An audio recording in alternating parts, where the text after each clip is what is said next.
Bonjour à tous, nous sommes le mardi 30 juillet, on se retrouve chaque jour pour balayer ensemble les grands moments de ces Jeux de Paris, c'est parti! Hier, le clan tricolore a brillé en décrochant en tout 8 médailles, 2 titres olympiques en canoë slalom avec Nicolas Gestin et en sabre avec Manon Apiti-Brunet dans une finale 100% française, mais c'était surtout la journée des secondes places avec des médailles d'argent en VTT, tir à l'arc, concours complet d'équitation, judo et escrime.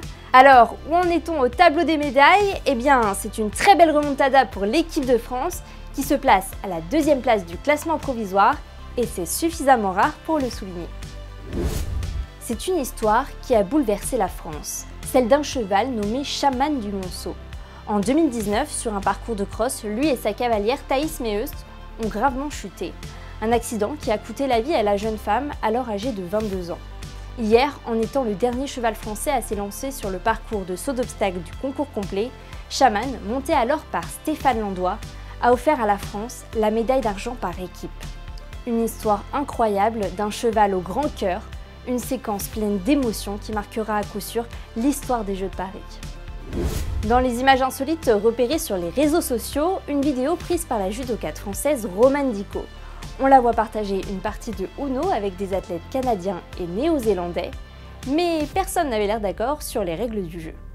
Yo, les Français inventent leur propre. Mais n'importe quoi. Attendez, s'il vous plaît. Par exemple, là, imaginons, c'était, il y avait un 3. Un 9 jaune. Elle pose un 3 jaune et elle a un 3 bleu, bah, elle peut poser. Bah Si elle oui, a un 3 rouge, elle peut merci. poser aussi. Les Canadiens, ils ont dit non. Dans les compétitions qu'il ne faudra pas manquer aujourd'hui, l'entrée en liste à 11 h de la judokate double championne olympique Clarisse Agbenienou. Il faudra suivre son parcours tout au long de la journée. Et puis le soir à 21 h, ce sera la finale du 800 mètres nage libre. Il y aura une chance de médaille avec le nageur David Aubry. Dans la foulée, une grosse soirée de basket 3-3. Les femmes affronteront la Chine et les hommes la Pologne. Soyons maintenant un peu chauvins. Il est notre première médaille d'or bretonne aux Jeux. Le Finistérien Nicolas Gestin a été sacré hier champion olympique de canoë slalom à seulement 24 ans. Originaire de Quimperlé, sa performance a été fêtée comme il se doit au Club France. Regardez les images. Pour toute la partie bretonne, on est fiers d'être breton on a été fiers d'être breton quand il a gagné, c'était incroyable. Il nous a fait rêver, le jeune de Quimperlé, franchement, il est venu, il a vaincu, ça fait plaisir, il a représenté la Bretagne, bravo à lui. C'est sûr que gagner une finale olympique avec 5 secondes d'avance, la qualif et la demi, même moi je m'y attendais pas, quoi. Ça m'est jamais arrivé sur un championnat d'Europe, sur une Coupe du Monde, donc de faire ça à la maison, au jeu, quand tout le monde m'attend, je pouvais juste pas l'imaginer, donc c'est trop cool. La dernière fois que j'ai gagné une course de ça avec 5 secondes d'avance, je pense que c'était une régionale en Bretagne, donc ouais, trop cool.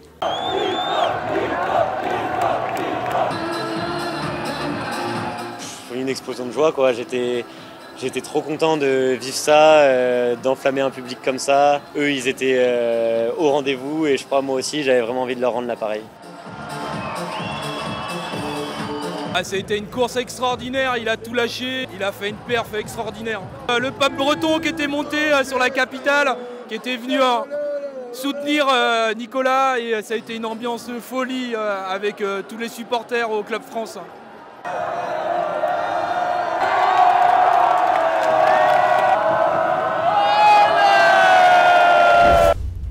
Les monuments historiques parisiens sont-ils toujours autant prisés des touristes en période de JO? Notre journaliste Colline Chauffard s'est rendue hier à la Tour Eiffel. Elle a rencontré quelques petits malins qui ont pu profiter à la fois de la plus belle vue du monde et des matchs de beach volley.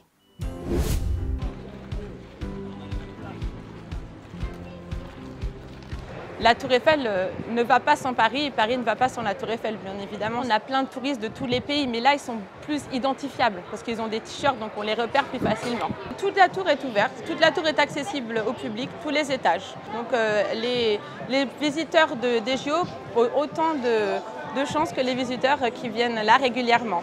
On s'est dit, avec le panorama, toutes les installations, on s'est dit que c'était, voilà. On ne pensait pas le faire au début, mais on a vu qu'il n'y avait pas trop de monde. Donc on s'est dit que c'était une bonne occasion de le faire. On est là pour les JO et on visite en même temps. Ouais, on profite et en plus on est anciens parisiens et là c'est idéal. Tous les transports fonctionnent hyper bien, c'est hyper fluide. Il n'y a pas grand monde finalement, on trouve. Donc c'est super. On a installé des petits arbustes pour des coins VIP. Et puis vous avez les anneaux olympiques surtout, c'est surtout ça la grande nouveauté pour les Jeux olympiques. Et aussi c'était le clou du spectacle de la cérémonie d'ouverture. Voilà. Tout était centré autour de la Tour Eiffel. On voit surtout le beach volley qui sera après converti en cécifoot. Voilà, qui est juste derrière vous. Et aussi, vous avez surtout qui est très important, c'est la remise des médailles côté Trocadéro. Voilà. Et puis bien évidemment, l'ouverture des JO qui s'est fait juste en face. L'émission des Jeux, c'est fini pour aujourd'hui. Place aux athlètes. Nous, on se retrouve dès demain et on n'oublie pas de croiser nos doigts pour nos champions.